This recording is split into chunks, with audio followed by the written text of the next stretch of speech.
Hey, welcome back, everyone, to our special limited series of 5-minute sales training. Over the next 3 weeks, we're giving you a free peek at the work we did with over 650 leaders in Nashville at the Sales and Marketing Summit. Just a small little segment.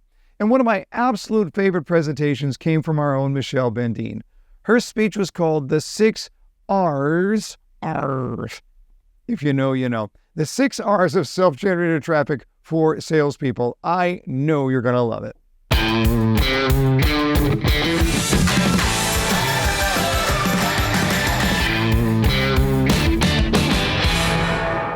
Let's start with a question, and look, there's no right or wrong answer here, and depending on where you're from, you may answer differently than the person sitting next to you. But raise your hand if you have plenty of potential buyers walking through your door right now. I mean, like, you're good. Raise your hand. Plenty of potential buyers walking through your door. All right, some of you, look at you, you sassy things, you. All right, good, I'm glad. All right, now, raise your hand if you could actually benefit from some more buyers, qualified buyers, walking through your doors in at least some, if not all, of your communities. Yeah, for sure, right? But let's call it like it is, right? I mean, let's call out the elephant in the room. Most of us haven't had to really worry about generating traffic to our communities or driving traffic to our communities for quite some time, right? I mean, everything is going great until it isn't.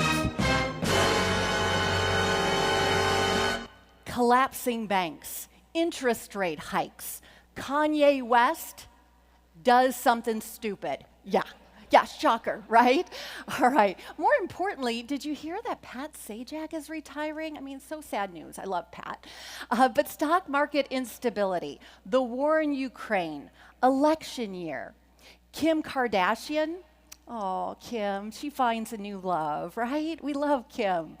Seasonality, a world health crisis. Jeff's hockey team wins the championship and mass hysteria ensues. And the government defaults. You get the idea. The truth is, any number of things can affect the housing market. In fact, in reality, the housing market is constantly changing. We just don't tend to recognize it or worry about it until the change is significant enough.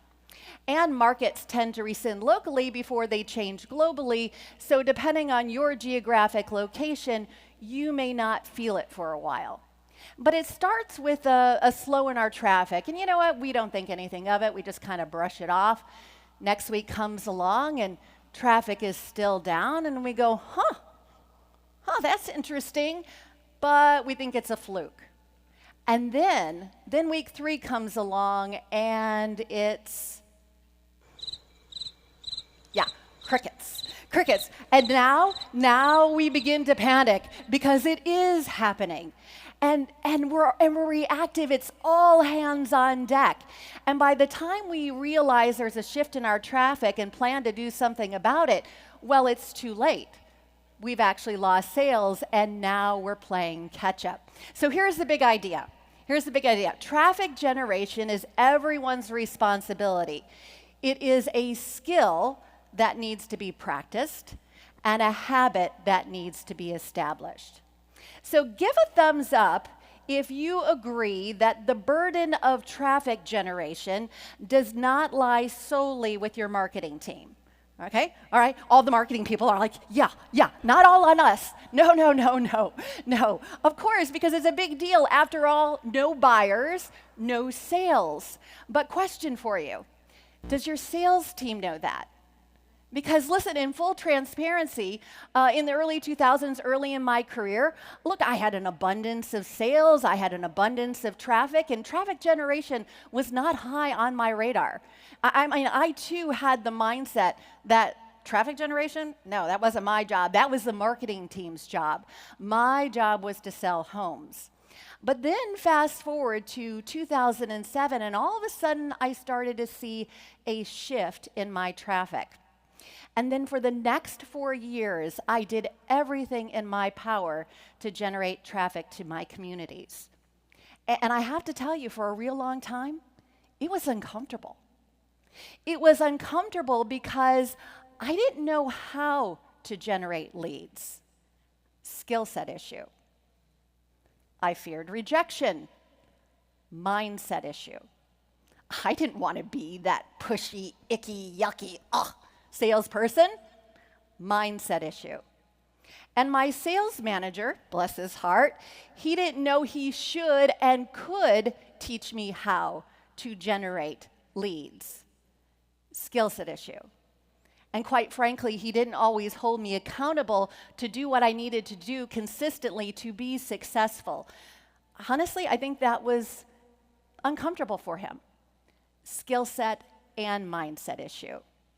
So now, added to the long list of discomforts for salespeople and sales managers, we're going to add lead generation to that. And when things become uncomfortable for us, well, we become good storytellers. I don't know if you knew that, right? We become good storytellers. We tell ourselves a story. See if you can relate to any of these stories that salespeople may tell themselves. Well, I would ask for the referral, but, they probably don't know anyone who's looking for a home. Yeah. What do you think? Do you think that salespeople could tell themselves that story? Yeah? Okay. All right. How about this one? Well, I would follow up with my prospective buyer, but, he's at work. He's probably busy. Wouldn't be able to take my call anyway. Story that your salespeople could tell themselves? Yeah. Okay. How about this one? Well, I would plan a broker event, but you know what? Nobody goes to those things anyway, so why even bother? Story salespeople tell themselves. Now look, it's fair game. How about stories that we as sales leaders often tell ourselves? Now, just do a little mental self-assessment here. You don't have to answer out loud or acknowledge it. And you might as well tell the truth because quite frankly, no one can see what's going on up there anyway, right? So just answer yourself honestly here and see if this is a story that maybe you've told yourself over the course of your career. Well, I would do my lead conversion calls or my planned encounters, but you know what? My salesperson is probably busy helping a customer. Okay? All right? Or, I would train my sales team, but, their results are solid. They're all veterans. They already know everything anyway.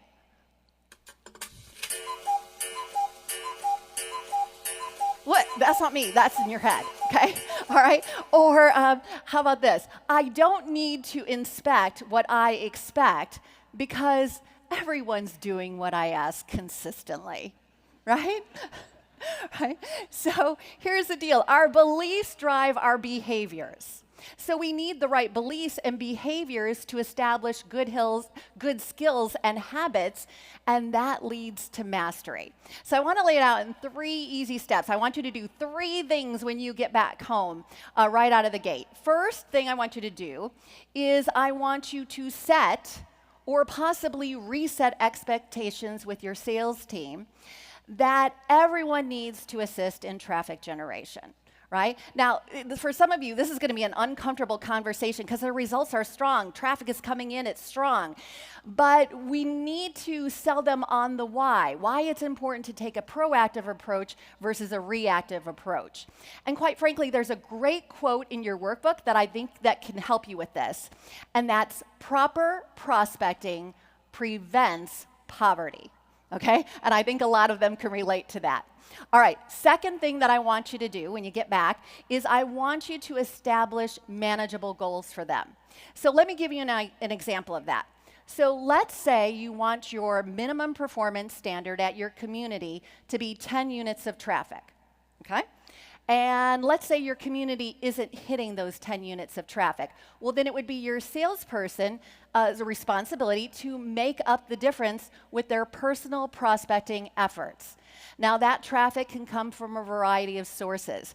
But for simplicity's sake, we're going to have your team focus on the 6 R's, okay? All right? So realtors, referrals, renters, return visitors, repeat sales, and then rehabilitating old leads.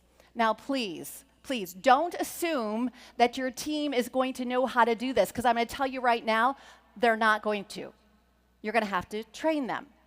But I want you to keep it easy. Easy for you, easy for them. And so you can think in terms of micro skills, okay? Just focus on 1 R at a time.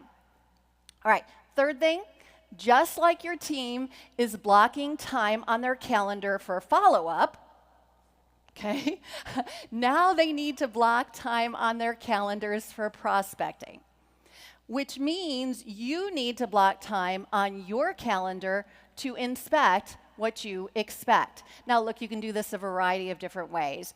Certainly, you could show up when they're planning to do their prospecting. You can spot check the CRM. Easier still, you can add this to your lead conversion calls. For some of you in the group, you know what I'm talking about there. And you can also, and perhaps the easiest way of all, why not incorporate this as part of your weekly traffic and sales reports? Easy, right? Your team just reports in what traffic they were responsible for driving for the week, and then classify it among the 6 R's.